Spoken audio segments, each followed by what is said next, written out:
a tener 4 intérpretes que se van a ir turnando, 2 de México, que sería Juan Carlos Rangel y Martín Ramírez, ¿no? Y desde Chile, para interpretarnos en lengua de señas chilena, nos va a acompañar Constanza Molina y Belén Rebollero. Así que les damos la más calurosa bienvenida y entonces te invitamos, Diana, para que abras este espacio de conversación. Así que les vamos, disculpen, un poquito antes les vamos a pedir que mantengamos los micrófonos cerrados, las demás personas que no están hablando, para que no haya reverberancia, no haya eco. Y las cámaras, entonces, vamos a mantenerlas cerradas para dar énfasis y espacio a la persona que está presentando y a los intérpretes correspondientes. También decirles que desde Colombia se está realizando esta retransmisión, ¿no es cierto?, de manera directa, así que es muy importante también, allá nos están viendo y con intérpretes en lengua de señas colombiana. Así que bienvenidos a todos nosotros, hermanos latinoamericanos, americanos y también Oscar, ¿no es cierto?, que nos acompaña desde España. Jenny, por favor, abre tu cámara porque entonces, antes que comencemos con la conversación, también quiero que te conozcan y dar algunos antecedentes. Antes que comencemos con la conversación, ya, bueno, viene Sierra Alta Aracena, ella es profesora, ¿sí? Profesora, ¿no es cierto?, de primera formación, de corazón, pero también es la primera mujer sorda titulada y de abogada en Chile. Es una activista tremenda de la comunidad sorda chilena, defensora de los derechos humanos, educativos, lingüísticos y culturales, asesora jurídica de organizaciones sociales e integrante del grupo de mujeres sordas que lideraron la elaboración del proyecto Ley de Lengua de Señas chilena. Eso, por decir algunos de los elementos que ustedes ya en este espacio van a ir conociendo. Así que bienvenida, Vianey, y estupendo, y estamos muy contentos de tenerte acá también en este encuentro. Así que bienvenida, Vianey. ¿Sí? Y estupendo, y estamos muy contentos de tenerte acá también en este. Vamos, primero va a partir Diana, ¿sí? ¿Ok? Si tú quieres dar un saludo, excelente. Vamos, primero va a partir Diana, ¿sí? ¿Ok? Si tú quieres dar un saludo. Primero, darle las gracias a todos por la invitación. De verdad que siento que esta pandemia nos ha ayudado muchísimo para estar en esta parte de estar más conectados. Yo creo que es una de las cosas buenas, ¿cierto? A pesar de toda la situación difícil que estamos viviendo ahora. Bueno, cortito, así que voy a tratar de ser breve. Respecto a la temática de la... Viene, disculpa. Sí, lo que pasa es que estamos haciendo una presentación general, ¿sí? Ahora. Y genial, maravilloso. Yo quería arrancarme al tiro con la presentación. No. Van a tener que esperarme un ratito entonces. Ya, perdón. No. Bien, gracias por la presentación. Sí, perfecto. Diana, entonces, eres toda oída. Muchas gracias a mis colegas de la mesa. Muy buenas tardes, noches, para todas las demás personas que nos están escuchando. Y bueno, mi plática, la conversación de hoy que yo propuse es con el tema de prácticas capacitistas en la inclusión. Yo sé que hay muchas experiencias por parte de compañeras y compañeros con discapacidad y madres y padres de familia que reciben respuestas en espacios educativos como no, aquí no hay infraestructura, o no, aquí no tenemos profes capacitados y con la formación, ¿no? Pero ¿qué pasa con aquellos casos en los que no hay actos de discriminación directos, ¿no?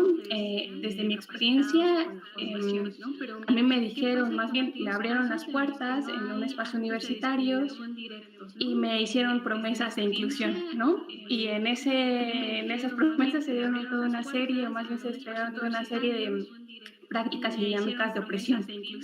En el ámbito universitario me parece que las intersubjetividades, resistencias, ¿no? Micropolíticas se dan de manera diferente.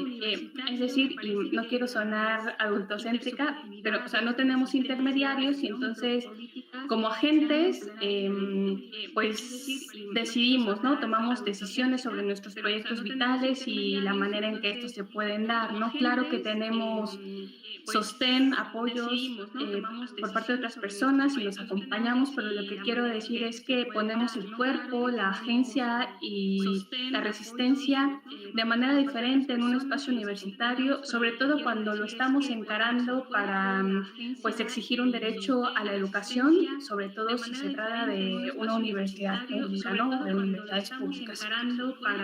La feminista Sara Ahmed es una feminista que a mí me gusta mucho leer. Ella habla de un trabajo de diversidad, ¿no? El trabajo de diversidad entendiéndolo como la resistencia o el activismo, ¿no? Para Sara Ahmed el trabajo de diversidad, ¿no? Lo entiende como, pues, esta agencia para hacernos un lugar en donde no tenemos cabida, ¿no? Y también tiene que ver con transformar instituciones. En este sentido, cuando hablamos de instituciones y Estado, las responsabilidades que tiene el Estado en el ámbito educativo, pues lo pensamos de repente de manera abstracta, ¿no? Pero ya en el terreno y en el campo, pues esas instituciones y el Estado se encarnan en personas, ¿no? En este sentido, en funcionarias y funcionarios públicos, en profes, en administrativos, en trabajadoras y trabajadores universitarios, ¿no? Y fueron estas personas que entendieron mi derecho a la accesibilidad como una cuestión de hacerme un favor, ¿no? O, por ejemplo, que las conquistas laborales sindicales eran más importantes o estaban sobre las necesidades de un estudiante con discapacidad visual. Hacer la única estudiante con discapacidad visual, pues de alguna manera no era válida porque pues era una minoría en este sentido, ¿no? Entonces, pues aquí hablaré de una serie de experiencias en contra de prácticas capacitistas que viví en mi paso por el posgrado de Filosofía de la Cultura dentro de la Universidad Michoacana de San Nicolás de Hidalgo, ubicada en Morelia, en el estado de Michoacán, México. Y que bueno, fueron unas experiencias que tuvieron un periodo del 2017 al 2020, ¿no? Y casi siempre se habla de los casos de éxito, ¿no? O las buenas prácticas en inclusión, y yo les vendré a hablar de los casos de fracaso, ¿no? O en este caso, en un caso de fracaso, también reivindicando y reafirmando la negatividad del fracaso, como también la potencialidad de crear otros sentidos y otros caminos que pues son diferentes a lo que exige solamente un modo o un camino, ¿no? De hecho, pues uno de esos caminos pues ha sido el estar aquí compartiendo con ustedes, ¿no? Entonces, pues en estos casos, en este caso de fracaso ante las promesas incumplidas de la inclusión, pues yo identifico una serie de prácticas a las que yo llamo pues prácticas también capacitistas que se dieron en todo este paso y que por supuesto también tuvieron que ver en contra de un sistema capacitista, pero también machista, ¿no?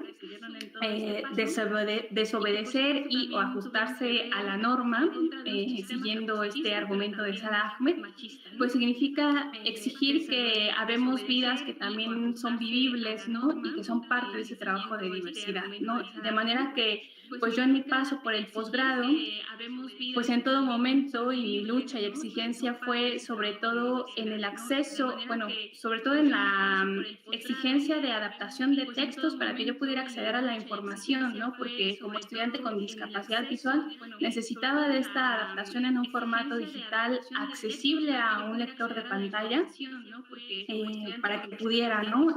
Acceder a la información de mis textos de las materias y de las tesis, ¿no? Y aquí quisiera hacer un paréntesis, ¿no? Porque se me hace muy relevante y muy interesante también visibilizar esas tensiones y coexistencias entre las perspectivas en discapacidad, ¿no?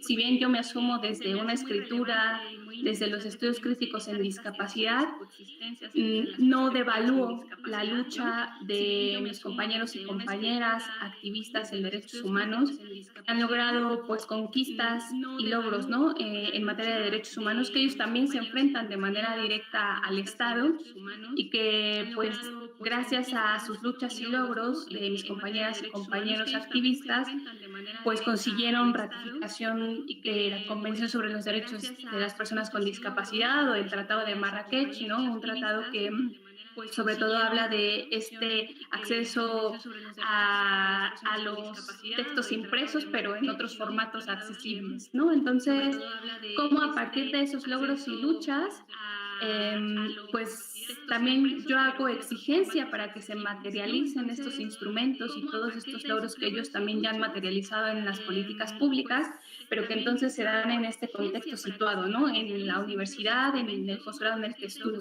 Entonces, ¿cómo es también relevante esto, ¿no? Si bien yo estoy exigiendo ese acceso a la información y esos logros y conquistas, utilizo esos logros y conquistas para escribir desde los estudios críticos en discapacidad y acceder a información sobre textos que tienen que ver sobre teoría crítica, ¿no? Y otras cosas para crear líneas de fuga en torno al pensamiento único en discapacidad. Entonces, pues, como les decía, ubico ciertas prácticas capacitistas. El capacitismo, pues, si bien devalúa a la discapacidad, la entiende como negativa con respecto a la valoración positiva de la integridad corporal obligatoria, ¿no? También se jerarquiza a los cuerpos, ¿no? Con base en un ideal corpóreo, un ideal también de mente y de sensibilidad. Y entonces hay favoritismos por ciertos capacitismos, pero sobre todo también desde el capacitismo se piensa en una única forma de funcionar y hacer las cosas. Y es en este último aspecto, en la única forma de funcionar y hacer las cosas, que pues yo ubico como una piedra en el zapato en el posgrado y que durante todo el posgrado trato de interpelar esta única manera de funcionar y hacer las cosas, porque incluso las soluciones que se me brindaban eran desde esa narrativa del mundo visual y ocular céntrica, ¿no? Y capacitista, ¿no? Entonces, pues en este sentido, pues muy pocas veces, o más bien nunca fui escuchada, ¿no? Con respecto a las necesidades o a las posibles soluciones que yo también estaba planteando y compartiéndoles, ¿no? A las autoridades universitarias. Entonces, aquí también traigo a colación a Sara Ahmed porque me parece muy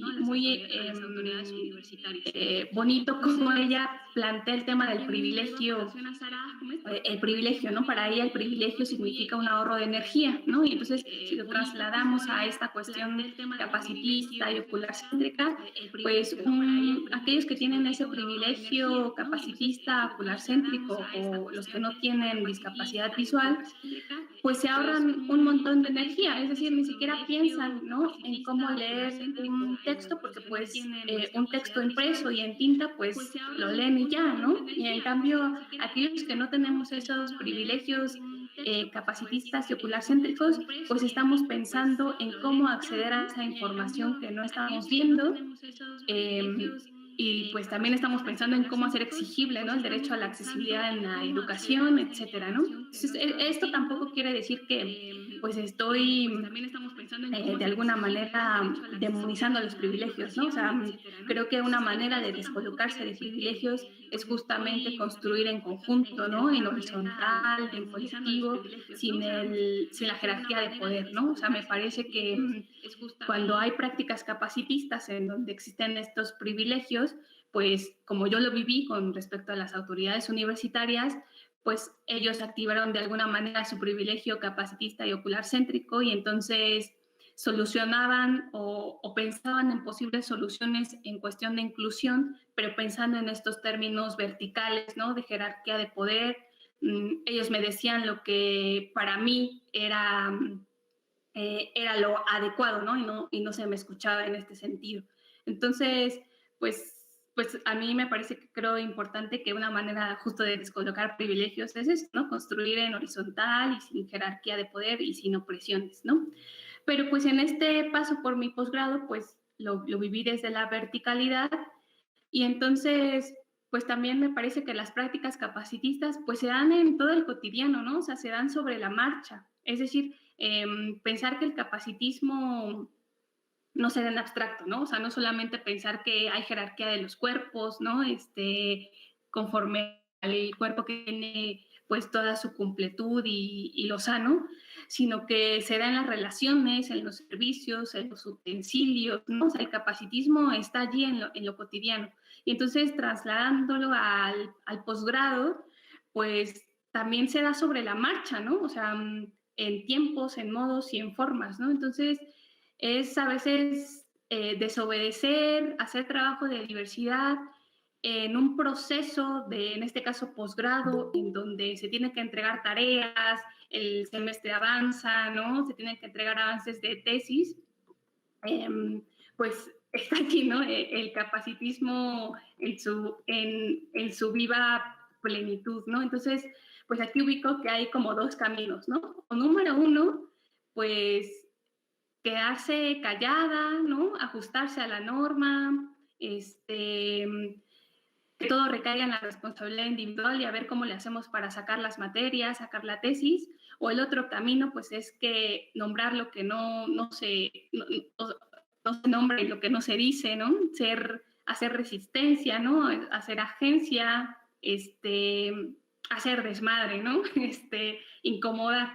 Y ese fue el camino que yo elegí, ¿no? O sea, hacer resistencia e ir en contra de prácticas capacitistas, ¿no? Porque si bien también el capacitismo podemos decir que excluye de manera tajante, ¿no? Y de manera violenta, pues, si hacemos un recorrido histórico, pues a lo largo de la historia encontraremos, ¿no? Que el capacitismo quiere eliminar, desdibujar, curar la discapacidad en este sentido, pero también hay momentos en donde el capacitismo de alguna manera se mimetiza en la materialidad de los derechos humanos o de la inclusión, ¿no? Y como se da en los términos del capacitismo, en términos de normalización, ¿no? Y ajuste a la norma, pues por eso pienso que muchas veces la inclusión tiene arraigadas prácticas capacitistas y entonces hay que cuestionar si realmente es una inclusión o no, ¿no? Porque sigue habiendo relaciones de opresión. Entonces, pues al estar exigiendo el acceso a la información, a la lectura y a la educación en mi paso por el posgrado, pues yo recibí una serie de prácticas capacitistas por parte de las instituciones universitarias que van muy ligadas también con el deslinde de su responsabilidad en materia de pues educación inclusiva, ¿no? Y entre estas prácticas capacitistas que yo enumero, pues primero es que no se me reconoció como agente epistémica, ¿no? Sobre todo y de manera principal, pues estamos hablando de que había una jerarquía de poder, ¿no? Ellas eran las autoridades, eran las profesoras, profesores, administrativos, trabajadores universitarios y yo un estudiante, ¿no? Ahí hay como primero eso, ¿no? Esa jerarquía de poder. Pero por otra parte, pues cuando se les llegaba a prender el foco, pensaban en posibles soluciones, pero que eran soluciones que para ellas, estas autoridades, pareciera que eran sus ideas originales y sus soluciones originales cuando ya la comunidad tiflotecnológica y la comunidad con discapacidad visual ya las había pensado y ya tenían todo un recorrido, ¿no? Entonces, de manera que esta cuestión del reconocimiento epistémico, pues no solamente era, o sea, más bien una falta de reconocimiento epistémico, no solamente era contra mí, sino con toda la comunidad, ¿no? Que ya tenía un bagaje y un recorrido. Por otra parte, también ubico otra práctica capacitista, por ejemplo, cuando se me dijo una vez que, pues, ¿para qué la adaptación de textos si ya había muchos textos en Internet de manera digital y que se podían descargar? Y pues claro, o sea, sé que hay muchos textos, ¿no? Pero el tema es que esos textos muchas veces no son accesibles con el lector de pantalla, ¿no? Otra práctica capacitista que identifiqué y que se dio sobre la marcha, pues fue el que cuando puse una denuncia ante la Defensoría de Derechos Humanos, pues toda la correspondencia que tenía la respuesta por parte de las autoridades ante mi denuncia estaba en formato inaccesible, ¿no? También llegué a recibir estas respuestas, por ejemplo, que me decían, bueno, es que ya hay varias aplicaciones para celular, aplicaciones de escáner que puedes descargar y entonces tú ya, pues, solita escaneas tus textos y accedes a la información. O bien me decían, bueno, es que es un trabajo muy laborioso eso de adaptar, entonces si lo quieres más rápido, págale a alguien. Y también otras dos prácticas capacitistas que aquí enumero, pues es, por ejemplo, una que fue cuando al año de aprender al posgrado, pues logré que a las bibliotecarias de la Facultad de Filosofía se les pudiera dar un taller sobre la adaptación de textos en formato accesible, ¿no? Y una de las bibliotecarias dijo que, pues, a lo mejor a ella le iba a afectar la vista, dado que era un trabajo muy meticuloso, el hecho de buscar errores en la adaptación y limpiar basura digital de los textos adaptados, ¿no? Y la otra fue por parte de mi directora de tesis, que en el mero examen de grado, pues me dijo que había otro chico con discapacidad visual que no estaba exigiendo las necesidades que yo estaba requiriendo, ¿no? O que más bien estuve exigiendo durante todo mi posgrado, ¿no? Y entonces eso para mí el metadiscurso fue como el de evaluar o deslegitimar mi exigencia, ¿no? Como si el hecho de tener necesidades diversas, aún teniendo en común una misma discapacidad, fuera un argumento sólido, ¿no? Para devaluar o desechar mi lucha. Entonces, estas son solo algunas prácticas capacitistas que yo pues enumero y que se dieron sobre la marcha y que en el terreno político universitario estuvieron allí, ¿no? O sea, fue todo un trabajo también de negociación, de identificación de estas prácticas capacitistas y cómo contrarrestarlas, ¿no? Y entonces, Sí, no, qué interesante todo lo que estás exponiendo. Si te parece, un poco para que, justamente, para que demos el nexo, ¿no es cierto?, la continuidad, pudiésemos también dar un tiempo para, no sé si ya querías agregar algo más o vamos complementando. Era solamente una propuesta. ¿Sí? Sí, ya nada más 2 minutos. Perfecto. Y ahí complementamos justamente con Luis, porque él nos puede decir mucho respecto a lo que tú estás planteando en este contexto universitario. ¿Te parece? Sí, gracias. Ya. Bueno, y como les decía, pues como todo se va sobre la marcha, pues obviamente hubo un momento en el que estuve a punto de decir sí, o sea, que todo recaiga en mi responsabilidad individual, pero al final pues decidí que no, ¿no? Porque si yo asumía responsabilidades individuales, era reforzar esta idea de que la discapacidad tiene que ver con una responsabilidad individual o reforzar o más bien hacerle pensar al posgrado que pues para qué necesitaba yo adaptaciones si de todos modos lo iba a lograr, ¿no? Entonces, de alguna manera, por eso, pues mi decisión fue tomarlo con calma, terminar a la hora que tuviera que terminar y pues tomando como referente la venganza, ¿no? Y la resistencia desde la tardanza, ¿no? O sea, la tardanza también reafirmándola, también desde su negatividad, pero pues como parte de un ser estar en el mundo, ¿no? Pero bueno, igual hasta aquí dejo para también que haya más diálogo y con el público también. Gracias. Estupendo, Diana, te agradecemos. Bueno, eso es la idea, de que mantengamos diálogo, ¿no? Entonces, Luis, ¿qué te parece que podamos entonces compartir tu experiencia, tu postura también? Y yo creo que muchas de las cosas que Diana ha explicitado en este minuto, que tú nos tienes muchas cosas que decir al respecto. Muchas gracias, Valeria. Bueno, un saludo afectuoso ahí a todas las personas que están mirando esta actividad y que eventualmente la van a ver tal vez después de manera asincrónica. Yo voy a poner un cronómetro para controlarme, porque podría 2 horas, los que me conocen lo saben. Te aviso, Eh, Luis, ¿te parece? Yo te voy a avisar unos 5 minutitos antes, porque la idea es que perfecto. vamos también responder preguntas, intercambiar Claro, por también supuesto. en el panel, ¿no? Muchas gracias, Valeria.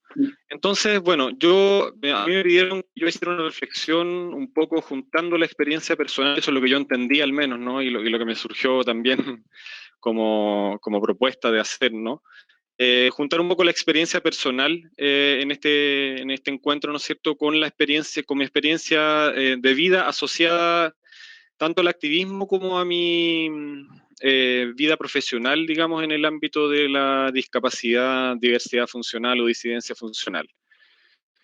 Bueno, yo soy una persona con baja visión, voy a dividir esta presentación en partes, voy a hablar primero de mi infancia, de mi origen y de mi juventud muy brevemente.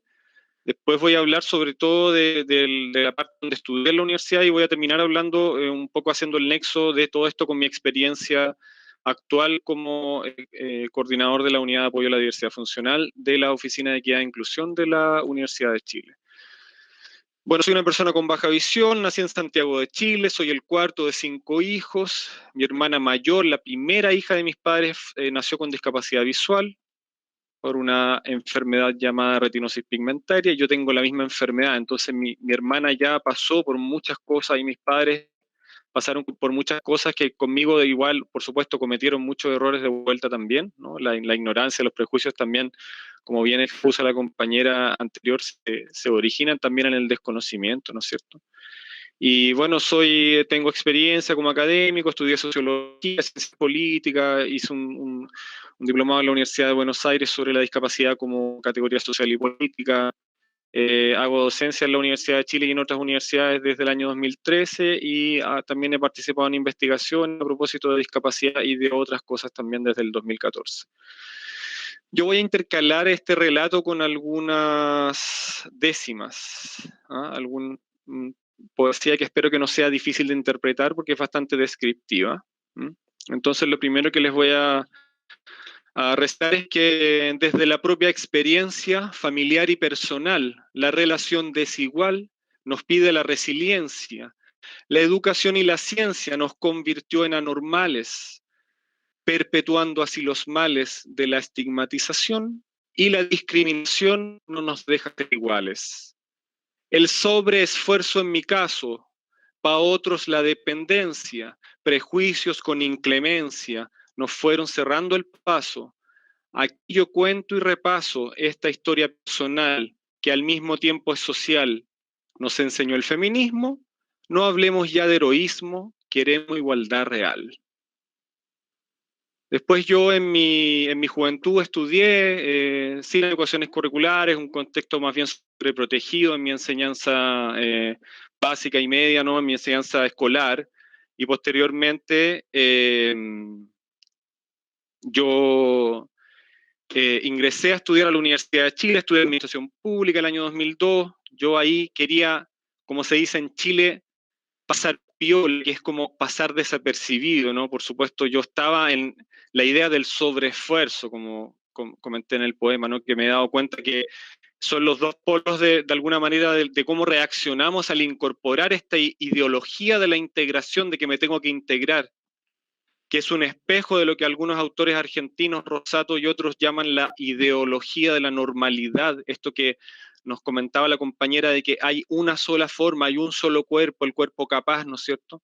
Entonces, en mi caso fue el sobreesfuerzo, en otros casos pasan otras cosas, pasa la dependencia total, ¿no? Me enseñaron a sobreesforzarme. Yo ingresé al activismo, entonces, cuando estudiaba ya en mi segunda carrera, ¿sí? Y paso a conocer la teoría social, que a su vez es la teoría de la opresión social de la discapacidad, la que un autor, Mike Oliver, un autor británico del modelo social, llama la sociología discapacitada, ¿sí? Por casualidad, un compañero me comentó, oye, ¿tú conoces este libro Discapacidad y Sociedad? Compilado por Len Barton, ¿sí? Después uno accedió, por supuesto, a los compañeros latinoamericanos, yo voy a mencionar en un poema a una colega mexicana también. Entonces ahí una de las preguntas fue que me preguntó un colega, fue, ¿de qué vas a hacer tu tesis?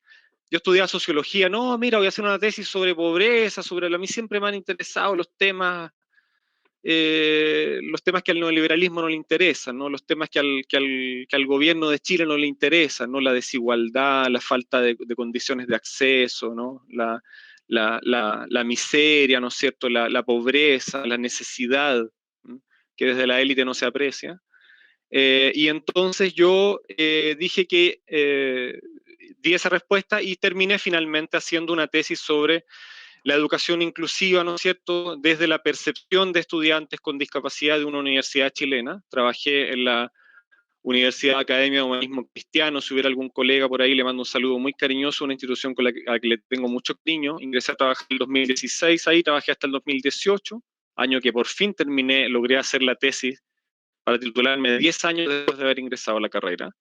En parte por delación, estuve 3 a 4 años sin hacer nada, y ahí finalmente hice esa tesis. Y entonces el año 2018 ingresé a trabajar a la Universidad de Chile. Aquí comparto otro poema, dice: las profundas comprensiones de lo que adentro nos pasa, creencias que se traspasan entre las generaciones, visiones y revisiones, escribió la Pato Broña, Patricia Broña, una colega, le mando un saludo, ayuda a cambiar la historia personal y colectiva con la conciencia activa, revisando la memoria. ¿Sí? Y entonces yo ahí, claro, adquirí toda esta conciencia de la horizontalidad, ¿no?, que mencionaba mi colega mexicana, ¿no es cierto?, de la necesidad, en el fondo, entregar, digamos, compartir, ¿no es cierto?, en un espacio horizontal, en un espacio cuidado, en un espacio digamos, cuidado, un espacio donde podamos efectivamente expresar lo que nos pasa. Y entonces escribí: con la horizontalidad, juntándose con los pares, los prejuicios y los males, mejor vamos a enfrentar. La justicia e igualdad con la lucha se han ganado. Hoy nos vemos enfrentados a un cambio de la conciencia, jugando con resiliencia contra un modelo enfrentados, ¿sí? Porque finalmente, de alguna manera, estos rasgos capacitistas, ¿sí?, se relacionan, perdón el sesgo sociológico, ¿no?, se relacionan con el sistema social. Hay una sociedad neoliberal, una educación neoliberal, ¿sí?, que reivindica esta idea de esfuérzate, tú eres el único, eres la única, no existe la comunidad, no existe el colectivo. Y bueno, así en la actualidad llegué a la Unidad de Apoyo a la Diversidad Funcional, ese es el nombre actual, ¿no es cierto? Se encuentra, un momentito,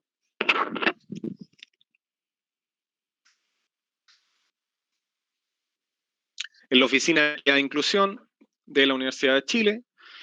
Los fundamentos que nosotros empleamos en la Oficina de Inclusión para trabajar tienen que ver con la valoración de la diversidad, ¿no es cierto?, que viene de este modelo norteamericano de acción afirmativa, ¿no es cierto?, que pone el énfasis en lo que necesitan los estudiantes a partir de las luchas por los derechos civiles en Estados Unidos. La restitución de derechos, que es lo que hemos reivindicado desde la teoría más latinoamericana, ¿no? Aquí hay un tema universal, siempre hasta el día de hoy, ¿no es cierto?, la demanda de derechos universales, que sigue siendo con mayor fuerza en este contexto pandémico que devela los abismos que separan, ¿no es cierto?, a las élites de la mayoría de las personas en nuestras sociedades. Entonces, ahí también hay un aporte, por supuesto, también la eliminación de barreras para el aprendizaje, que es el modelo inglés, los famosos autores del índice de inclusión, que la mayoría de ustedes conocen, ¿cierto? La transformación institucional de las políticas, las culturas y las prácticas. Y también la educación para la diversidad con el diseño universal para el aprendizaje, ¿sí? Luis, y en el modelo, ¿sí? Disculpa, nos quedan 3 minutitos. Perfecto. Y entonces en el modelo también hablamos de acceso efectivo, de incidencia y de participación. Para mí y participación con identidad. Para mí es muy interesante esto porque finalmente yo estoy, de alguna manera, lo digo con mucha humildad, porque no es porque sea yo, pero que hay una persona con discapacidad, así como mi colega Vianey, que va a hablar después, es una persona sorda que está siendo candidata a la Convención Constitucional, que estemos en primera persona, que no haya personas hablando por nosotros de otros temas, creo que es vital. Y voy a terminar con un poema Dice, Latinoamérica y Chile requiere más inclusión, también participación, pues las barreras son miles. Que una institución vigile de la ley el cumplimiento. ¿No será el procedimiento para esto más adecuado? Es más bien dejar de lado la idea de sufrimiento. Yo tengo baja visión, recuerdo cuando estudiaba, mi dificultad ocultaba con falta de aceptación y mucha segregación de una condición distinta. Me cuesta leer en tinta y a veces requiero apoyo para mi buen desarrollo de forma tan variopinta. En todas las disciplinas muchos cambios hay que hacer para transformar el quehacer, no solo es en medicina, incluso en la bioquímica, arquitectura y derecho tenemos un largo trecho para llegar a la igualdad y la discapacidad desaparezca de hecho. Barrera actitudinal parece un muro infranqueable, mito y prejuicio implacable. En el mundo es global, para todos ser igual, reconocerse precisa, observar más la sonrisa que las sillas o bastones, para que el prejuicio abandones. La igualdad es la premisa. La última décima dice, el capacitismo arrecia en nuestras instituciones. Incluso en las soluciones un claro sesgo se aprecia. La normalidad desprecia formas distintas de hacer. El no escuchar o no ver descoloca privilegios en escuelas y colegios con el desobedecer. Desobedeciendo con razón, con conciencia. Muchas gracias. Un saludo fraterno a todos. Luis, te agradecemos, ¿no?, por esta narrativa. Realmente ha sido muy, muy intensa, muy importante. Vamos inmediatamente a la palabra a Oscar, luego a Vianey, y para que tengamos unos minutitos para poder intercambiar, ¿sí? Oscar, como lo hablamos inmediatamente, tú dijiste que tenías un pequeño power y si tú lo conectas. Si os parece, yo también me pongo el crono. Sí, yo te voy a avisar 5 minutos antes para que no estemos tan apretados y después entonces también pueda compartir con nosotros. Perfecto. Pues voy a compartir el PowerPoint. Muy bien. Pues mirad, la experiencia que yo os voy a plantear tiene que ver con una experiencia, dijésemos, durante mis clases. Voy a, dijésemos, mezclar un poco algunas de las metodologías que yo utilizo en las clases en la facultad, concretamente en una de las asignaturas sobre diversidad funcional. Y lo voy a relacionar un poco con la situación que yo he vivido durante este año de pandemia. En la primera diapositiva veis ahí mi correo electrónico, que podéis pedirlo también a la organización y mi perfil de Twitter. Mi experiencia vital durante este año de pandemia, pues básicamente ha sido infectarme de COVID antes de que nos confinaran aquí en España, principios de marzo, y tener lo que internacionalmente se ha reconocido como long COVID o COVID persistente, que por si alguno de vosotros no tenéis idea o no lo habéis conocido, más o menos es un 10% de las personas infectadas de COVID que pueden tener síntomas de manera persistente y, de hecho, que se hayan alargado incluso un año a nivel cognitivo, a nivel funcional, incluso a nivel de voz o a nivel cardíaco. La experiencia que yo os planteo está realizada, dijésemos, en las dos facultades donde yo trabajo. Yo principalmente trabajo en la Universidad Ramon Llull, en la Fundació Pere Tarrés, que es una facultad de Educación Social y de Trabajo Social, y también en la Universidad Oberta de Cataluña. Básicamente, una de las cuestiones que planteamos a los estudiantes siempre, es decir, no durante la pandemia, sino siempre, es identificarse con la diversidad. ¿Y por qué hacemos este ejercicio? Pues básicamente porque el estudiante de trabajo social, de educación social, seguramente va a estar durante mucho tiempo creyendo que solo puede hablar de aquello que decimos de los otros, ¿no? De las personas a las que atiende, de los no normativos. En cambio, en la asignatura yo les pido, como un ejercicio obligatorio, que se describan desde lo diverso, en qué situaciones de la vida han tenido experiencias de diversidad y en qué situaciones de la vida esas experiencias de diversidad, además, han sido situaciones incluso de exclusión. Y justamente por eso, porque trato de que el estudiante vea la discapacidad como una diversidad humana, más que una situación, dijéramos, excepcional, y trato de que encuentren su propia diversidad para poder realmente comprender lo que significa la diversidad humana. Por supuesto, el profesor, que en este caso soy yo, lógicamente también me muestro desde lo diverso e incluso siempre les invito a que si quieren pueden leer alguno de los capítulos de mi tesis, donde en mi tesis doctoral, en la introducción, yo también me explicaba a mí mismo como diverso, ¿no? También busco provocar al estudiante que mire y contemple su entorno como un espacio discapacitante, un poco lo que explicaba tanto Diana como Luis, ¿no? Y la intención humilde, porque no se consigue siempre, pero en buena medida lo llegamos a conseguir, se provoca un cambio de mirada sobre el exterior, pero también sobre el interior, ¿no? De hecho, hacemos algunos ejercicios con Twitter, colgando fotografías del entorno más próximo del estudiante, para que vean que su entorno también es discapacitante y que antes no se habían fijado, ¿no? En la diapositiva vemos dos fotografías, dos fotografías clásicas, en este caso una mía y otra de un estudiante, ¿no? Un clásico de la accesibilidad, que es lo que nosotros decimos rampa con escalón. Eso es un clásico de la accesibilidad, poner una rampa y al final poner un escalón para que no sirva absolutamente para nada la rampa, ¿no? Y esto luego lo discutimos, lógicamente, en clase. ¿Qué ha sucedido?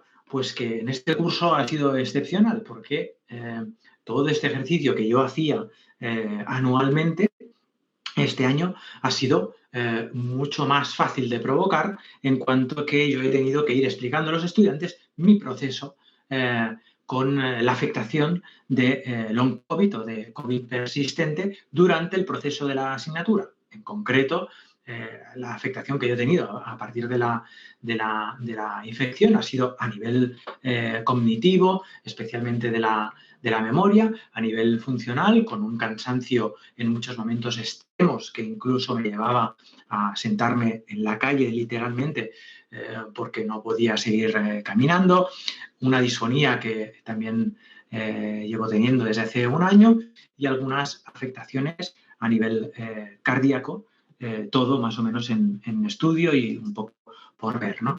Esta experiencia discapacitadora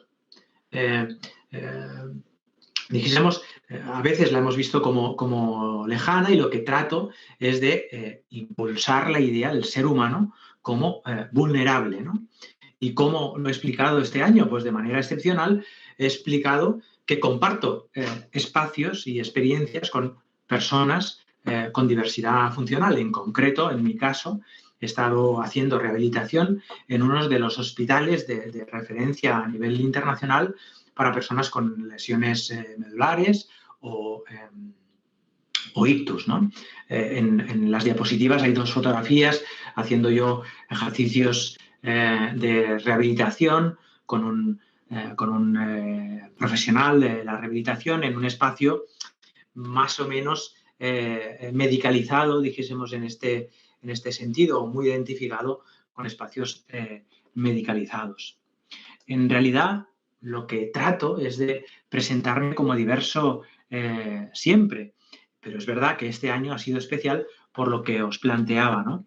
De hecho, a mí no me hacía falta, por supuesto, haberme infectado del COVID, ¿no? Y ahora en la diapositiva os enseño una de las cosas que enseño a mis estudiantes, ¿no? Que es, dijésemos, el final de mi cartilla de la educación básica en España, ¿no? En la que mi tutor decía textualmente, como tutor del titular de esta cartilla, considero que puede estudiar BUP siempre, que es el bachillerato en España, siempre que corrija algunas serias lagunas de aprendizaje. Por supuesto, mis lagunas eran de aprendizaje y no era de enseñanza, un poco como relataba Diana, ¿no? El punto de vista era que mi aprendizaje tenía lagunas y no era la enseñanza que se equivocara en ningún caso, ¿no? Acompaño la diapositiva de una fotografía mía con, no sé, debe ser 10 años, que estaba mucho más guapo, ¿no? Además, este trayecto lo he hecho con el duelo y nuevas maneras de funcionar. Un duelo de mi cuerpo nuevo, dijésemos, un cuerpo con el que hacía medias maratones con bastante facilidad y que cambia a ser un cuerpo, dijésemos, menos normativo en ese sentido y tener que funcionar pues, de manera con mucha más previsión, con mucho más lentitud, ¿no? ¿Qué más cosas he aprovechado para explicar a los estudiantes, ¿no? Y es que una de las cosas más importantes con las que me he encontrado en este proceso de infección y después de long COVID, pues ha sido los colectivos de apoyo. Y aquí acompaño la diapositiva con unos logotipos, no sé, debe haber como 25 logotipos o quizás 30 de instituciones o de gente que se ha organizado en todo el mundo, gente que se ha organizado que tenía long COVID y que ha visto la necesidad de organizarse y generar colectivos de apoyo. Hay iconos con logotipos de long COVID en Turquía, en Latinoamérica, en Europa, también en Estados Unidos, y hay muchísimos países que se han tenido que organizar. Y en el central está el colectivo de afectados y afectados de COVID persistente en Cataluña. Y acompaño esta diapositiva con una pancarta de una manifestación con el lema de nada sobre nosotros, sin nosotros, porque ha sido uno de los procesos también que el colectivo hemos llevado a cabo. En Cataluña en concreto se ha hecho una guía de personas afectadas por COVID persistente y se ha hecho una guía con profesionales de la sanidad, pero siempre acompañados por las propias personas que estábamos afectadas por long COVID, ¿no? Ha sido la primera guía, insisto, realizada por personal sanitario y por pacientes en el mundo y ha tenido un impacto continuo en la prensa para poder visualizar nuestra situación, ¿no? Además, acompaño una de las, un icono de WhatsApp porque me recuerda que uno de los colectivos de apoyo, una de las seguramente situaciones mejores que he tenido durante este año, tan duro para todos, ha sido conocer a un grupo de unas 50 personas que hemos estado en el Instituto Guttmann haciendo esta rehabilitación. Óscar, quedan 2 minutitos. Muy bien, estaba ya finalizando y de hecho quería compartir esta idea que he compartido yo con mis propios estudiantes de la importancia de los propios colectivos, de compartir su propia experiencia entre ellos mismos, con la idea, sobre todo, de descubrir que uno no está solo y que lo que te pasa a ti le ha pasado a otra persona. Y realmente la sensación de bienestar que supone encontrarte con personas que le pasa exactamente lo mismo que a ti cuando el sistema te ha hecho creer que eras un bicho absolutamente raro y que esto no le pasaba a nadie prácticamente en el mundo, ¿no? Y luchar contra el sistema cuando te crees que estás solo es muy difícil. Así que, sobre todo, esta exposición la dedico a mis compañeros con los que he compartido muchas horas de rehabilitación y ahora compartimos un grupo de WhatsApp donde nos explicamos todo lo que nos sucede. Es un grupo de WhatsApp muy divertido, pero para mí ha sido una de las cosas más importantes y más bonitas que me han pasado durante este año. Así que muchas gracias. Acompaño la diapositiva final con una fotografía mía el primer día de rehabilitación y con mi correo electrónico omartinez@peretarres.org y mi perfil de Twitter Oscar_M. Así que muchísimas gracias y espero que les haya gustado la intervención. Muchas gracias, Óscar. Bueno, y quiero compartir experiencias que muchas veces uno no tiene tanta conciencia, ¿no? De cómo se está viviendo y las cosas que suceden en muchas partes del mundo. Exacto. Bueno, He de decir que me daba un poco de cosa hacer, o sea, presentarme como profesor universitario, por eso no lo he hecho. Después de la exposición de Diana, he dicho, no voy a decir que soy profesor universitario, porque, en fin. Muy bien, muchas gracias. Bueno, entonces, desde este continente volvemos entonces al sur, a Latinoamérica, y vamos entonces a compartir esta narrativa, ¿no es cierto?, que nos quiere expresar Vianney. Bienvenida, Vianney. ¿Ahora sí? Ahora sí. Ahora sí, ya bien. Ahora sí, lo que sí le quería pedir a las personas que puedan y que quieran, si pueden encender sus cámaras.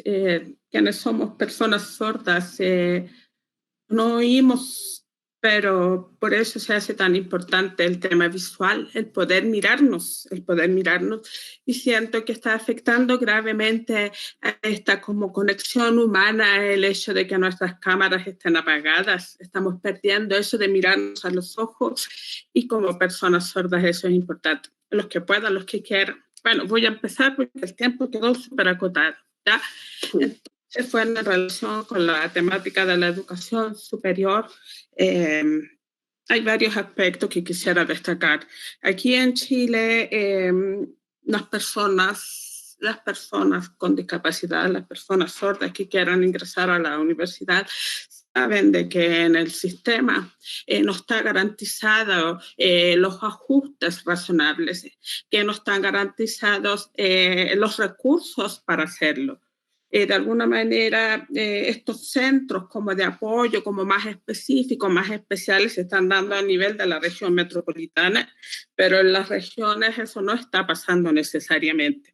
Ahora, lo que hay en Chile es un concurso, una especie de concurso que se hace a través del Servicio Nacional de la Discapacidad, en que tú puedes postular a unos fondos para tú mismo hacer las contrataciones, los pagos de tus ajustes razonables. Pero el 46,6% de las personas con discapacidad que postulan a estos fondos son rechazados. Esto significa que aunque tengas personas con discapacidad, personas sordas, matriculadas en la universidad, ingresando a la universidad, el 46,6% no va a tener ninguna clase de ajustes razonables, ni de accesibilidad, ni nada. Porque las universidades en Chile, que son, digamos, públicas, en el sentido de que son llamadas universidades estatales, son muy poquititas. Estamos hablando de 150 universidades privadas que no están garantizando, digamos, estos accesos. Ahora, lo que empezamos a trabajar nosotros, ¿cierto? Como yo soy Vianney, soy presidenta de la Fundación Elizabeth, empezamos a trabajar en el año 2018, empezamos con el tema de las pruebas de acceso a la educación superior en Chile. Ahora se llama pruebas de transición universitaria. Hace 4 años atrás se empezó a trabajar para hacerlas accesibles, es decir, que estas pruebas no constituyeran una barrera para el ingreso de los estudiantes que quisieran entrar a las universidades estatales. Yo creo que en algunos aspectos ha sido exitoso. Por ejemplo, los alumnos que se encuentran dentro del espectro autista, en el año 2018, 44 estudiantes hicieron la prueba, y para la última cifra que tengo, llegaron a ser 185 3 años después. Es decir, cada vez más niños que se encuentran dentro del espectro estaban haciendo la prueba de ingreso, ¿cierto? Que se llama prueba de transición universitaria en la actualidad en Chile. El 52% de los alumnos dentro del espectro estaban habilitados para postular, para ingresar, pero sin embargo, este ingreso efectivo se hizo al 30%. ¿Por qué? Porque hay una cantidad grande de estudiantes con discapacidad que puede ingresar, que tiene el puntaje, que está habilitado para postular, pero finalmente no se concreta esa matrícula, simple y llanamente porque las universidades estatales ahora se han dado el lujo de condicionar las carreras en que los estudiantes con discapacidad pueden ingresar te dicen, no, tienes discapacidad, tú puedes estudiar, no sé, pedagogía, esta carrera, esta, esas 3 nomás te podemos ofrecer. No tienes libertad de elegir la carrera que tú quieres estudiar, y además se condicionan las discapacidades con los famosos sistemas de admisiones especial. Dicen, nosotros acá vamos a recibir alumnos sordos, alumnos ciegos, alumnos de baja visión, y no, las personas que tienen discapacidad psicosocial o discapacidad intelectual acá no entran, no podemos admitirlo. Y eso es una posición absolutamente ilegítima, yo lo quiero decir así, ¿cierto? No corresponde de que se vulnere la libertad de elección que puedan tener los y las estudiantes con discapacidad. Entonces, ¿qué pasa? Finalmente se terminan yendo al sistema privado, en donde no hay ningún tipo de ajustes, pero pueden matricularse en la carrera que quieran. Ahora, ¿cuál es el problema que tenemos ahí? En una encuesta que se hizo a la red de universidades estatales por la inclusión, el último dato que yo tengo es del año 2019, solamente el 28% reconoció tener una política institucional en relación con la discapacidad. Ahora, ¿cuál es el problema? Toda esta fuerza de estudiantes, todos estos estudiantes que están entrando a la universidad, están resolviendo los problemas de las políticas de su universidad en forma individual. Antes Luis hablaba del sistema neoliberal, del sistema de mercado, ¿cierto? En un sistema neoliberal y de mercado, a ti te convencen de que tú ganas por mérito individual y que por lo tanto los problemas que tú tengas para la accesibilidad tienes que resolverlos individualmente. Eres tú el que tiene que denunciar, eres tú el que tiene que resolver cómo vas a progresar en el sistema. Y eso es algo que nosotros ahora como país estamos cuestionando. Nosotros como país ahora entendemos de que no podemos seguir en una educación superior en que se priorice, digamos, este desarrollo por el mérito, este desarrollo por tu esfuerzo propio. Ningún ser humano puede progresar en el sistema sin que otros y otras contribuyan como comunidad a mejorar este sistema. Si empezamos a tener un pensamiento de comunidad universitaria, de federaciones universitarias, de comunidad de profesores, comunidad que quiere en forma solidaria resolver los problemas, empezamos a tener una participación política en la toma de decisiones. Y eso fue lo que nosotros quisimos hacer. Bueno, en mi caso personal, como parte de la Fundación Elizabeth, como abogada sorda, empezamos a decir, bueno, ¿qué es lo que está pasando? ¿Por qué nosotros no podemos lograr que, digamos, que se respeten los derechos humanos, pero no solamente que se promuevan los derechos humanos de las personas con discapacidad, las personas sordas, sino que se aseguren, que se garanticen?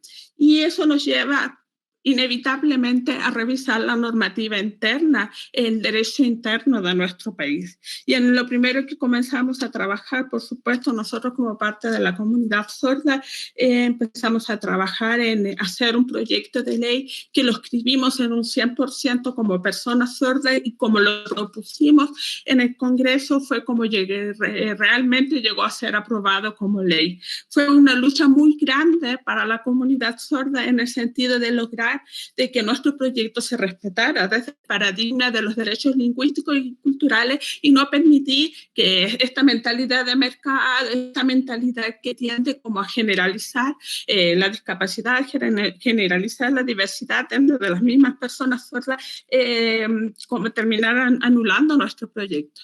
De hecho, en nuestro país, el mismo Servicio Nacional de la Discapacidad se opuso a la forma que tenía nuestro proyecto, pero y es aquí en lo que yo quiero destacar. No vamos a cambiar las políticas públicas, no vamos a cambiar las normativas internas si las luchas son individuales o de organizaciones solas.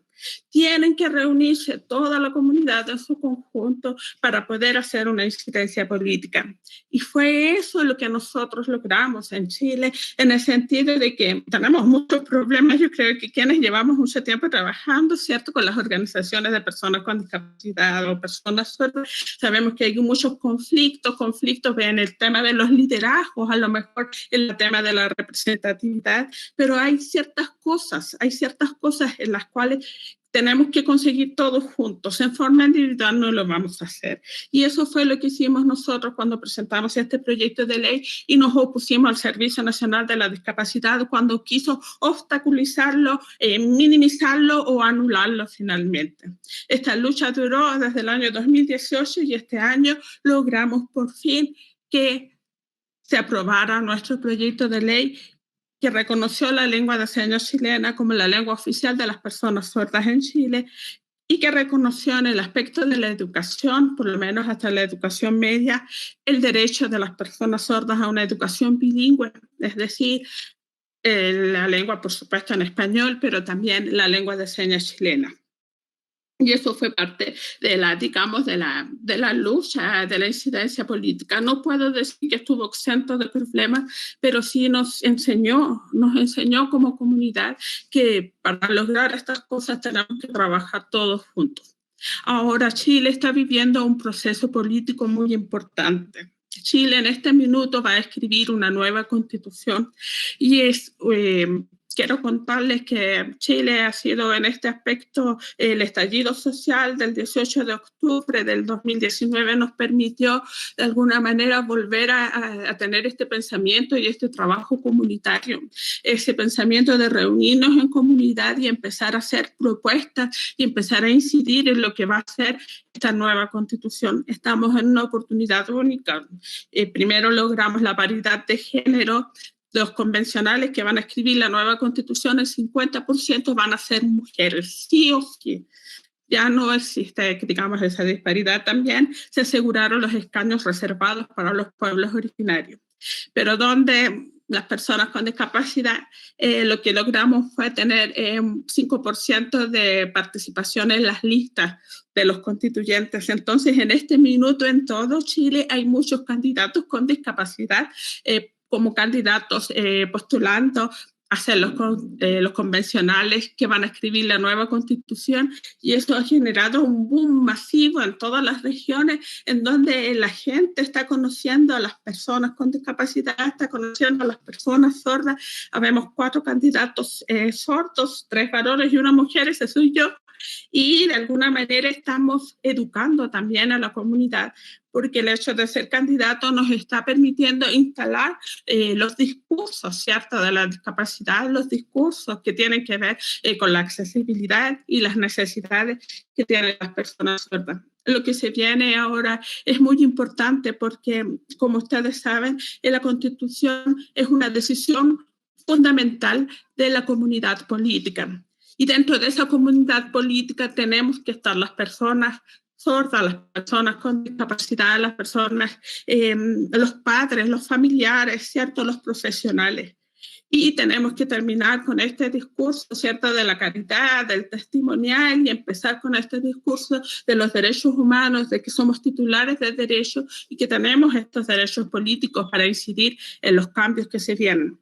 Nosotras como mujeres sordas también hemos tomado la iniciativa de crear el Centro de la Mujer Sorda, por ejemplo, a nivel nacional. Ahora estamos trabajando con el gobierno y atendiendo, trabajando en red con 113 dispositivos que trabajan con la violencia contra las mujeres en Chile y que están trabajando con nosotras para lidiar con la violencia que están viviendo las mujeres sordas en cuarentena.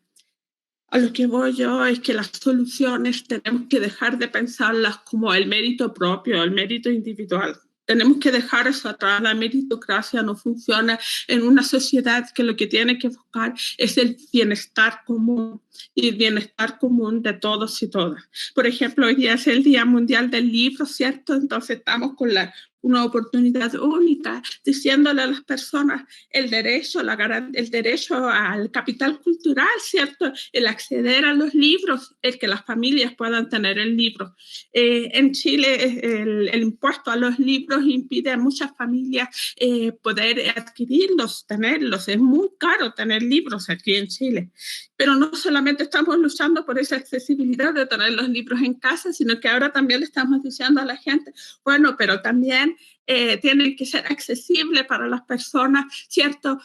Con baja visión, para las personas que son personas ciegas, para las personas sordas que son monolingües y solamente conocen la lengua de señas chilena, y eso significa expandir, ampliar, ¿cierto? Este tema de las políticas públicas. El más grande desafío, muy bien, gracias. El más grande desafío es los recursos, el presupuesto. Siempre en todas partes nos dicen que no hay recursos, que no tenemos cómo financiarlo, y eso es lo que también tenemos que garantizar, que la solución venga por cada uno de los ministerios, de los ramos, y que haya un presupuesto para garantizar esta accesibilidad. Bueno, se me acabó el tiempo, pero era más o menos lo que les quería contar. Gracias, Vianey. Bueno, hemos estado, podríamos seguir conversando, ¿no es cierto?, mucho tiempo más, porque ustedes han planteado temáticas que son tremendamente relevantes, ¿no es cierto?, importantes y presentes. Me gustaría saber, Francisco, si es que hay alguna consulta en particular o algo que quisiéramos de los presentes complementar a lo que ya se ha dicho, que se han dicho cosas muy importantes. ¿Sí? Francisco, no te escucho.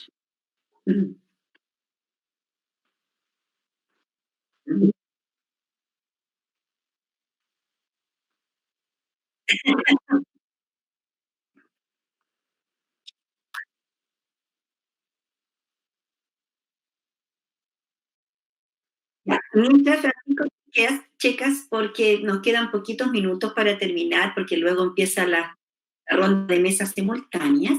¿Les parece? No sé, si alguno de los presentes acá, de las presentes, quisiera hacer algún comentario, complementar. Tenemos 3 minutitos para poder aportar.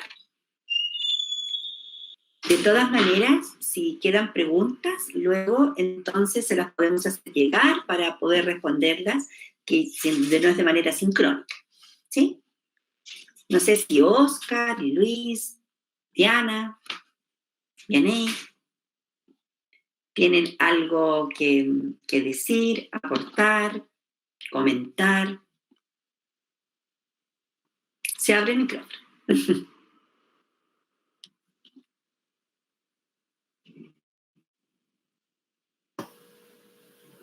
Sí, pues yo creo que, o sea, coincido totalmente con Vianey de justo que hay responsabilidades, ¿no? En las universidades, las cuales tienen que, pues, asumir, ¿no? Porque siempre a las y los estudiantes nos dejan con la responsabilidad individual y a ver cómo le hacemos, ¿no? Y al final, de todos modos, siguen ganando las universidades porque, pues, somos datos, somos números, ¿no? Pero eso no garantiza pues, una inclusión, ¿no? O sea, yo, por ejemplo, obtuve mi grado de maestra, pero eso no quiere decir que ni la universidad, ni la facultad, ni el posgrado tengan políticas de inclusión, ¿no? Y en este sentido, pues, otras estrategias que yo activé en paralelo de estar recibiendo estas prácticas capacitistas que les conté, pues fue estar acudiendo a otros programas consolidados de tiflotecnología, ¿no? Donde gracias a ellos pude acceder a la información de los textos para las materias y para hacer mi tesis, ¿no? O compartir experiencias con otras compañeras y compañeros con discapacidad y sus resistencias en otras universidades, al igual que el sostén aquí dentro de casa, pero que justamente eso yo nunca se lo dije a la universidad, porque si la universidad lo sabía, se iba a seguir deslindando, ¿no?, de sus responsabilidades, ¿no? O sea, como que pues hay que hacer también frente y contrarrestar prácticas, pero también en el terreno político y de resistencia, pues pasan muchas cosas sobre la marcha, ¿no? También. Gracias, Diana. Luis, solamente para complementar, porque me va quedando muy poquito, había una pregunta del público, preguntaban si existía algún proyecto en desarrollo, ¿no es cierto?, de algún programa de apoyo para favorecer los procesos de inclusión en educación especial. Yo no sé si se refería a educación especial o educación superior, pero como el tema, ¿no es cierto?, que nos convocó fundamentalmente tenía que ver con educación superior y política, no sé si Luis de manera muy breve, puedes complementar porque ustedes ya han descrito de alguna manera las experiencias locales y que también algunas que son totalmente compartidas, ¿ya? Sí, gracias Valeria. Muy brevemente, solo como poner el énfasis también como en la importancia de la acción colectiva en estos procesos, ¿no? Como que estamos hablando todo el rato de la comunidad también y que en el fondo una de las dificultades que nosotros hemos tenido en la universidad también es cómo promovemos la organización de las personas con discapacidad y también las dificultades a las que se hacía referencia Vianney en las organizaciones de personas con discapacidad. Ocurren las mismas dificultades que en otras organizaciones porque somos personas igual que todas las otras. Y ahí queda muy claro, ocurre el personalismo, ocurre el egoísmo, ocurre la falta de visión política, ocurre la estrechez de la mente. Entonces, también hay que hacer un llamado sobre todo a las compañeras y compañeros con discapacidad a que abramos la mente, a que dejemos de estar siempre como en el personalismo, ¿no es cierto?, y en esos temas y que nos abramos una perspectiva efectivamente más comunitaria y que incidamos en todos los espacios, que no nos sigamos quedando las personas con discapacidad con las personas con discapacidad, porque necesitamos incidir en todos los espacios. Muchas gracias. Gracias, Luis, se agradece.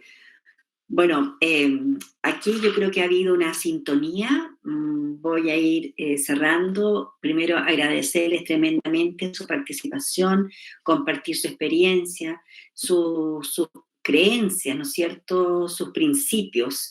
Aquí se han relevado cosas que son fundamentales desde ahí, ¿no es cierto?, desde sus terrenos. Entonces se han relevado palabras y conceptos como la resistencia, ¿no es cierto? Resistencia a este capacitismo, a tomar conciencia, a esa conciencia que se traduzca, ¿no es cierto?, en una participación política activa, y que garantice los derechos humanos, ¿no? Pero no que quede en el discurso, sino que se transforme en acción, ¿sí? De asumir las responsabilidades. Agradecer tremendamente las narrativas visuales y verbales que ustedes pudieron compartir. Luis, tus décimas preciosas, ¿sí? Realmente conmovedoras. Oscar, tu experiencia también, agradecerte tremendamente. Vianney, tu fuerza, tu convicción, ¿sí? Diana, también desde tu experiencia, desde tu propuesta, desde este vivir, ¿no es cierto?, esta corporalidad, de poder poner en práctica esta resistencia y como dice, ¿no es cierto?, ustedes pueden expresar con mucha claridad cómo podemos resistir, pero de manera activa y transformadora, ¿sí? Agradecerles de corazón su participación y los invitamos también a los que quieran y deseen poder incorporarse a la mesa simultánea que ya partieron hace 2 minutitos, ¿sí? Agradecer también de manera especial, por favor, a Constanza, Belén, que nos apoyaron con la interpretación de señas chilena, a Oscar, a Martín también. Muchas gracias a los intérpretes. Muchas gracias. Apoyaron en lengua de señas. A los intérpretes. Muchas gracias, y a Francisco por su apoyo en la plataforma. Así que nos estamos viendo y lo seguimos gracias a ti también. Participando de este evento, de este encuentro. Muchas gracias. Gusto verlo a todos. Chaito. Igual. Muchas gracias. Chao. Bien. Chao, chao. Encantado, Diana, Oscar, muchas gracias. Muchas gracias, Valeria. Muchas gracias.